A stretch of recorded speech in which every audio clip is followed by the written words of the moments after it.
Hello friends, দেব coaching সেন্টারে সবাইকে স্বাগত। আজ তোমাদের দশম শ্রেণীর জীবন মুখোপাধ্যায় লেখা ইতিহাস বই থেকে বড় প্রশ্নোত্তর নিয়ে আলোচনা করব, যার মান 8। দেখো আজকের প্রশ্ন, দলিত অধিকার নিয়ে গান্ধী আম্বেদকর বিতর্ক সম্পর্কে কি জানো? এর উত্তরে দলিতদের অধিকার সম্পর্কে গান্ধী আম্বেদকর বিতর্ক বলে পয়েন্ট দেবে। ভূমিকা হিসাবে লিখবে 1931 খ্রিস্টাব্দে দ্বিতীয় গোলটেবিল বৈঠকে ভারতের বিভিন্ন প্রতিনিধিদের মধ্যে অন্যতম ছিলেন কংগ্রেস দলের প্রতিনিধি মহাত্মা গান্ধী এবং দলিত শ্রেণীর প্রতিনিধি ডক্টর ভীমরাও আম্বেদকর। দলিতদের অধিকার নিয়ে বৈঠকে গান্ধীজি ও আম্বেদকরের মধ্যে তীব্র মতভেদ ও বিতর্ক দেখা দেয়। 1 নম্বর পয়েন্ট দেবে মতভেদের কেন্দ্রবিন্দু। গান্ধীজি ও আম্বেদকরের মধ্যে মতভেদের মূল বিষয় ছিল উচ্চবর্ণের হাত থেকে দলিতদের অধিকার ও রাজনৈতিক প্রতিনিধিত্ব আদায়। এই অধিকার আম্বেদকর যেভাবে বা যতটা চাইছিলেন তার সঙ্গে গান্ধীজি একমত ছিলেন না। 2 নম্বর পয়েন্টে লিখবে আম্বেদকরের পৃথক নির্বাচনের দাবি। আম্বেদকর লক্ষ্য করেছিলেন যে দলিতরা ভারতের সর্বত্র ছড়িয়ে ছিটিয়ে থাকায় তারা সংখ্যালঘু হয়ে পড়েছে এবং এজন্য তারা নির্বাচনে নিজেদের যথেষ্ট সংখ্যক প্রতিনিধিকে জেতাতে ব্যর্থ হয়। তাই আম্বেদকর দলিতদের জন্য পৃথক নির্বাচন তথা রাজনৈতিক অধিকার দাবি করেন। 3 নম্বর পয়েন্টে লিখবে পৃথক নির্বাচনে গান্ধীজির আপত্তি। গান্ধীজি দাবি করেন যে দলিতরা সংখ্যালঘু নয়, তারা হিন্দু সম্প্রদায়ভুক্ত। তাই তিনি দ্বিতীয় গোলটেবিল বৈঠকে দলিতদের জন্য পৃথক নির্বাচনের অধিকার দাবির বিরোধিতা করেন। 4 নম্বর পয়েন্টে লিখবে সাম্প্রদায়িক বাটোয়ারা। এই অবস্থায় ব্রিটিশ প্রধানমন্ত্রী র্যামসে ম্যাকডোনাল্ড হিন্দু সম্প্রদায়ের মধ্যে বিভেদ সৃষ্টির উদ্দেশ্যে সাম্প্রদায়িক বাটোয়ারা নীতি ঘোষণার মাধ্যমে দলিত সহ বিভিন্ন সংখ্যালঘু সম্প্রদায়কে পৃথক নির্বাচনের অধিকার দেন। আম্বেদকর তার সমর্থন করেন। গান্ধীজি অনশন।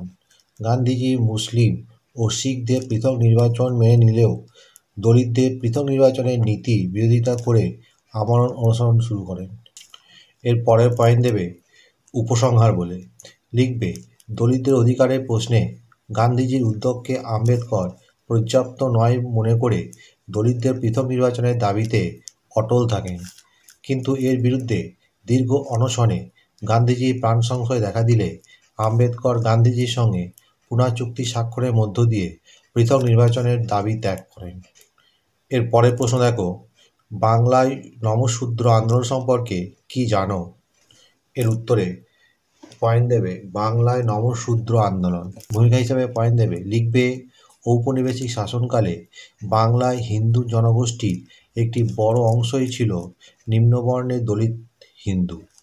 এই সময়ে বাংলার দলিত হিন্দুদের মধ্যে সংখ্যাগরিষ্ঠ অংশই নমশূদ্র সম্প্রদায়। 1872 থেকে 1947 খ্রিস্টাব্দের মধ্যে সারা বাংলা জুড়ে নমশূদ্র আন্দোলন ব্যাপকভাবে ছড়িয়ে পড়ে। 1 নম্বর পয়েন্টে লিখবে আন্দোলনের কারণ। ঔপনিবেশিক শাসনকালে বিভিন্ন কারণে বাংলায় নমশূদ্র আন্দোলন ছড়িয়ে পড়ে। 1 নম্বর সামাজিক অমর্যাদা। উচ্চবর্ণের হিন্দুরা নমশূদ্রের অস্পৃশ্য বলে মনে করত এবং তাদের ঘৃণার চোখে দেখত। 2 নম্বর লিখবে সীমাহীন দারিদ্র। দারিদ্র ছিল নমশূদ্রদের নিত্যসঙ্গী। কৃষিকাজ ছিল তাদের প্রধান পেশা।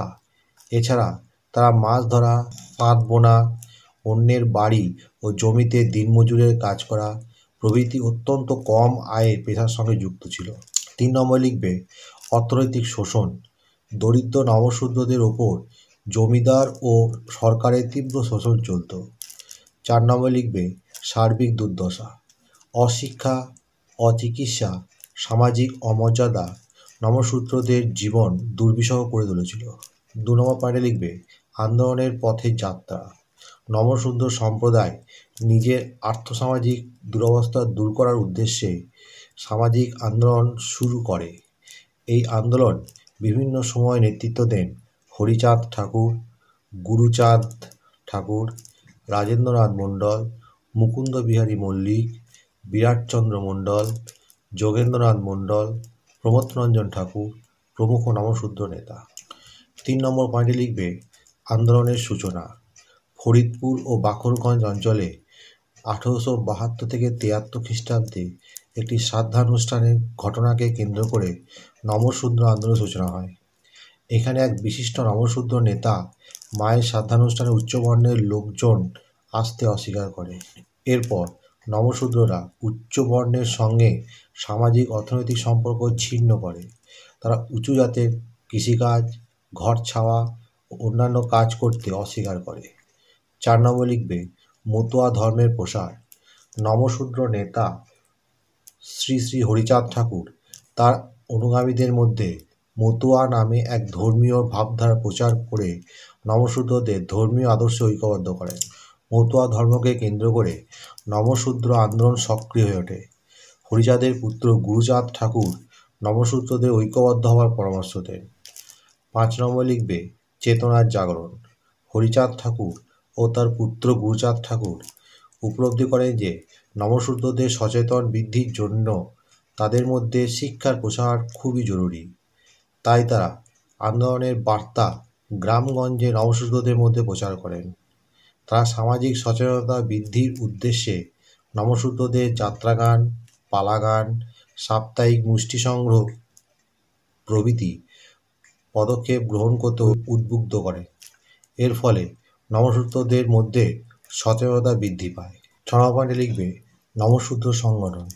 নমশূদ্র সংগঠনের মধ্যে উল্লেখযোগ্য ছিল নমশূদ্র ওয়েলফেয়ার অ্যাসোসিয়েশন, উড্ডয়নী সভা, বেঙ্গল নমশূদ্র অ্যাসোসিয়েশন, নিখিলবঙ্গ নমশূদ্র সমিতি, বেঙ্গল ডিপ্রেসেস অ্যাসোসিয়েশন বা বঙ্গীয় দলিত শ্রেণী সমিতি প্রভৃতি।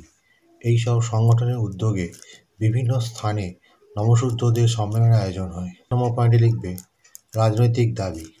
নমশূদ্ররা ক্রমে রাজনৈতিকভাবে বিভিন্ন দাবি দেওয়া জানাতে থাকে। 1. 1905 খ্রিস্টাব্দে বঙ্গভঙ্গকে তারা সমর্থন করে। 2 নম্বর তারা নিজেদের সাম্প্রদায়িক প্রতিনিধিত্বের জন্য সরকারের কাছে দাবি জানায়। 3 নম্বর লন্ডনে আয়োজিত গোলটেবিল বৈঠকে আইনসভায় বেশি সংখ্যক দলিত প্রতিনিধি গ্রহণের দাবি জানানো হয়। 4 নম্বর আম্বেদকরের পৃথক নির্বাচনের দাবি এবং সরকারের সাম্প্রদায়িক বাটোয়ারা নীতিকে তারা সমর্থন করে। শেষে উপসংহার পয়েন্ট দেবে লিখবে নমশূদ্রদের দীর্ঘ আন্দোলনের ফলে বাংলায় দলিতদের বেশ কিছু রাজনৈতিক ও সামাজিক অধিকার লাভ করতে সমর্থ হয়।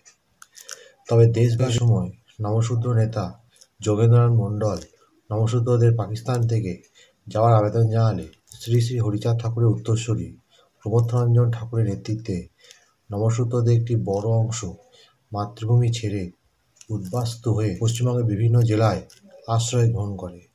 এরপর নমশূদ্ররা পূর্ব পাকিস্তানে সাম্প্রদায়িক নির্যাতনের শিকার হলে এবং পশ্চিমবঙ্গে নিঃস্বরিক্ত উদ্বাস্তু জীবনের সম্মুখীন হলে তাদের আন্দোলনে ভাটা পড়ে। বন্ধুরা এখানেই শেষ করছি। পরবর্তী ভিডিওতে আবার দেখা হবে। ভিডিওটি ভালো লাগলে অবশ্যই লাইক, কমেন্ট, শেয়ার করবে।